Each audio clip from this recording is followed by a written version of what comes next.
Hi, I'm your host Vasco Duarte.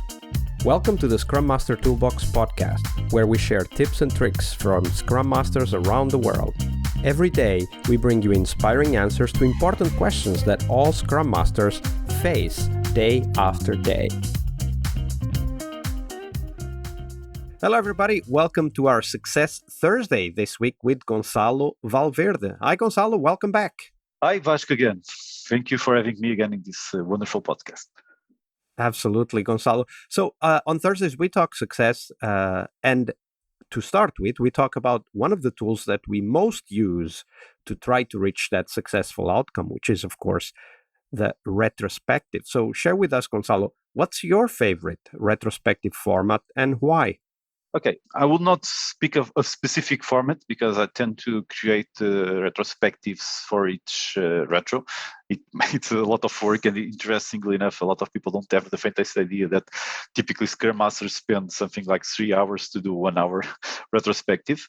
So I'll focus on the things that I think is essential in the retrospective. So from my point of view, the check-in is essential.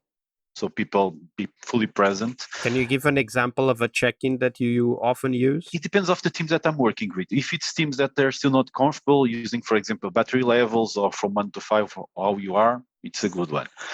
If it's teams that people are more comfortable doing a verbal check-in, actually saying, okay, today I'm feeling this and this and this, and this is me checking in. This is a format that I like with teams that we feel more comfortable with each other because you're expressing a lot. If teams that are still trying to understand how they are, just this simple format.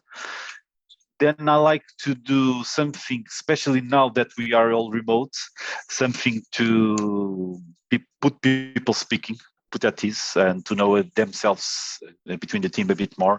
Like, for example, if you the time machine exercise, you will go to the future or to the past, or something like share with us what was the movie that won the Oscar the year that we're born. So this way you can have a conversation and people talking, and this way they will say, oh, you were born in the same year, etc. Then for me, it's essential, I would say, that probably for all Scrum Masters to have the other part visible. So in the remote world, I like to use either Miro or Mural, depending on the team. So to have all of these.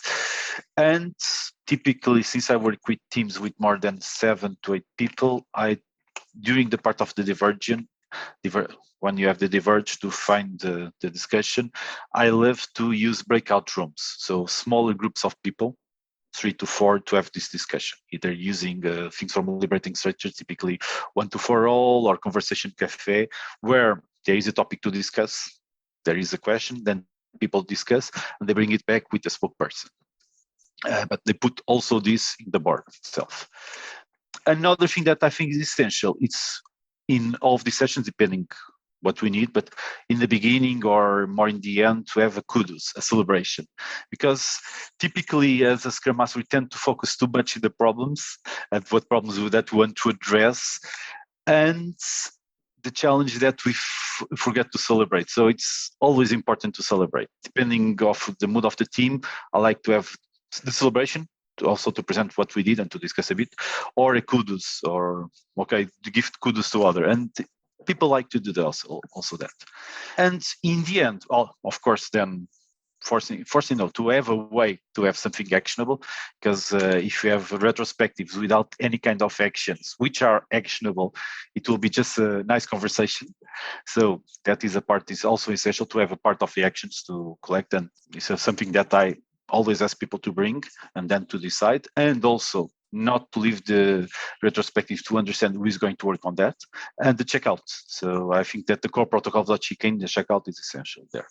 The other day I was experimenting, it was in just our Scrum Masters teams, a format that they've shared with me, which is a really interesting format, which is the reverse retrospective.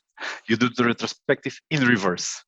So you start by the actions, then you discuss what are the problems that these actions are going to solve. Then you discuss what kind of problems like this happen in the sprint. And then you discuss what will happen in the sprint if you took that actions. It's a strange way. Nevertheless, I feel that this could work very well with teams that people that are very action focused and they want to discuss first actions. We don't want to spend time in that retrospect. Let's start with actions. Okay, so let's start with the actions. Let's call it the solution-focused retrospective. I mean, that might be a good name and maybe a name that sticks. That's a very good point. Some teams just want to dive straight into solutions, and to let them do that, right? Like, let them express their focus on solutions and then walk backwards to the problems, and therefore also the understanding of how we measure the impact of those actions. I think that's a great point. Yeah, I was talking this, and it was Dovzal, sorry, sometimes I mispronounce his name, that shared this with me, and I was looking at this and thought, why didn't I thought about this 2 to 3 months ago? Because I had a team that would be wonderful, because they were too much action focused, so that would be a great way to work. Absolutely. And of course, Dovzal, who's been a guest in the podcast before, I'll put the link to his episodes on the show notes so that you can go and listen to his other many ideas about retrospectives and other topics as well. Gonçalo, so now we turn our attention to the role of the Scrum Master and what success means for that role.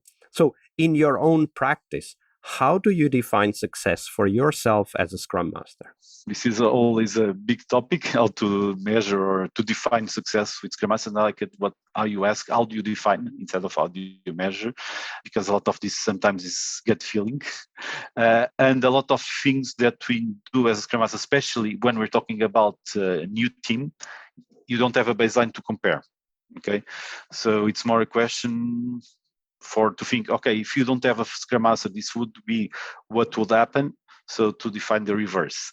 And I think that things like people collaborating, actually not having detailed user stories, I think that will be a good sign that you are a good Scrum Master. Because this way, either that or that you have a really great product owner, because they already knew that user stories are not defined, totally defined. So this will be some of the signs. The part of not having detailed user stories is that they have a product owner that really understand that it's all about the conversation and engage with the team.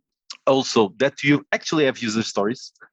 Most of the times people are breaking this into tasks. I know that user stories are not part of Scrum, and I believe that they're very important to have this conversation if you're building a new product. People not working in silos and the team working together to deliver one user story at a time. Because we have a lot of teams sometimes polarizing a lot of actions, and you have a lot of balls in the air at the same time.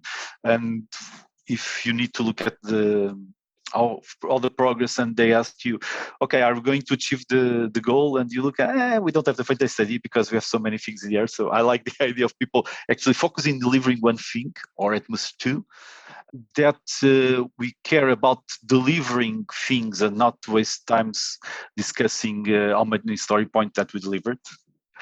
Because, okay, I also like the idea of no estimates, especially if you have a multi-team. For younger teams, when you start using with the user stories, it's important. One of the things that I try to have with teams is that they understand that the part of story points is more to that we all understand what we need to do. If the team is going to give 5 or 8 or 13, I don't care. I just care that they really have this conversation, that they understand what they need. So signs, let's go to the department, that we have an organization or a team that is not doing well with the Scrum Master is that if you waste too much time talking about how many stories you delivered, how many spillovers you had, instead of discussing what we need to deliver and why do we have spillovers, for example. And of course, the idea that in the end, we feel that we reached the goal. And having a goal, it's a very difficult thing, especially in Scrum teams, because it's not something easy to understand. What is a goal? Typically, teams seem to think, or product owners, that goal is just a bunch of things that we need to do that we deliver in the end. Yeah, it's a task list, right? The goal is the task list. Exactly. So having a goal and working for the goal, it's also, for me, a sign that we have an healthy team and that you as a Scrum Master, you're doing your job. Either that or you have a really good team from the beginning. I would say not just healthy, but focused. Like exactly. One of the things that I think differentiates a team with a goal from a team without a goal is that the team without a goal can only justify their value through doing many tasks.